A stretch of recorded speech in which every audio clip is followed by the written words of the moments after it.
Hello, I'm Mike and I'm a JavaScript developer for Red Pelicans. In this video, I will show you how to install the .stat suite with Docker Compose. Then I will add some more steps to configure the .stat suite, like add some data with Data Lifecycle Manager.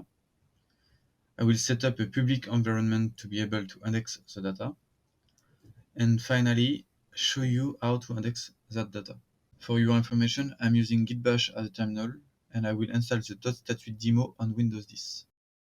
Now I am on GitLab on the .stat suite Docker Compose repository, and I'm going to clone this repository on my computer.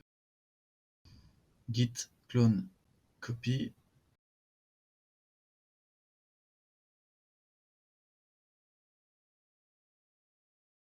cd .stat suite Docker Compose demo. And to start the installation, you have to type sh start.sh and press enter. So now I have to wait until Docker starts all the containers. That can take some time regarding your computer and your internet connection. On my computer, that will be a little bit faster because I work every day with, so those containers are already downloaded. As you have probably seen, I have let the default configuration for the demo. But you can of course change your .env file.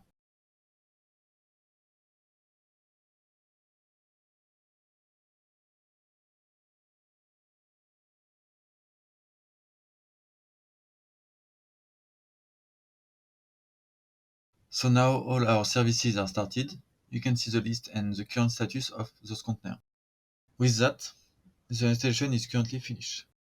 The next step for me is to show you the basics configuration of our services. I start by going on Data Lifecycle Manager. The URL is localhost 7000. Then I have to connect, test admin, and then the default password is admin. Now I'm logged on Data Lifecycle Manager and I have already some code list by default. I don't have yet data flows. So I will first upload the structure, select space, upload it, success. Then I have to upload a SDMX data file, select a space, upload it, green again.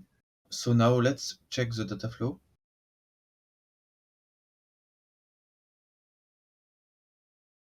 You can see the data flow and the data are already there. Let's visualize the data on Data Explorer. There my data flow is properly loaded. You can see I'm connected. Logout. As you can see, by default data flows are only visible for people with the right permission.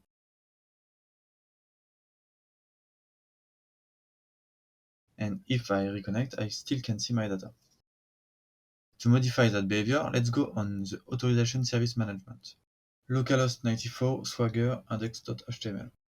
So before to do anything on that page, we have to log in, authorize again, and just close the window.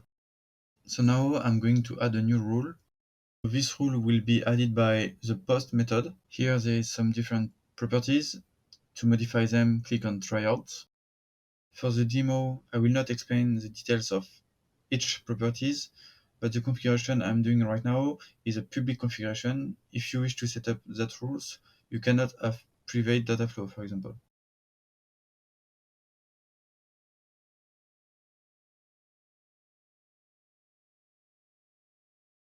For the property permission, I will put 3.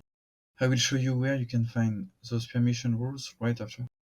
So at the end, you have to execute the request, and we are okay. Where can I find which permission I have to set up? You have to click on the method getPermissionTypes, try it out, execute. And here you have all the different permissions. I have set up 3, so every user can read my structures and my data. If I come back on Data Explorer and log out, I should see my data without being connected.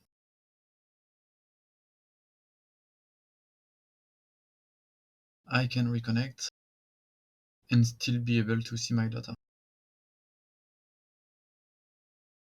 What about indexation? As you can see here, there is no facet. So first thing to check is the .statute documentation. Search indexation. First link seems relevant. Now on the page, we have the section before indexing data. So if you are using Docker on the premise installation, you must create a collection for each tenant. How to create a collection? I can copy that link, but be careful here. I have to change the name of my collection because it's not OECD but default for the demo installation. And then press enter. My collection is now created. I can go further by checking the Solr interface, and my collection is right there. I think you already know how to index your data flows, but if not, the end of the video is for you. To index all your data flows, you can use this URL. It's a post method. You have to replace your API key and tenant. Then go on Postman and use this URL. Send the request. I get a loading ID, and now we can check the report. In that report, you can get information like how many data flows has been indexed, and if you have some errors. For example, here, line 7, demo release space has 2 errors, but it's normal because I have nothing in that space. And in demo design, I have 2 errors too, but 1 data flow loaded. One of the errors is due to our data flow. It's because in our data flow there is no order annotation. The issue has already been reported, but it is not a blocking issue, and we should see our facets on Data Explorer. I need to refresh. I have my facet properly displayed on Data Explorer. National account is well written on the search page, and I can visualize it properly. Thank you for watching that video, and if you have met some issue, please report them on GitLab. You will find links below the video.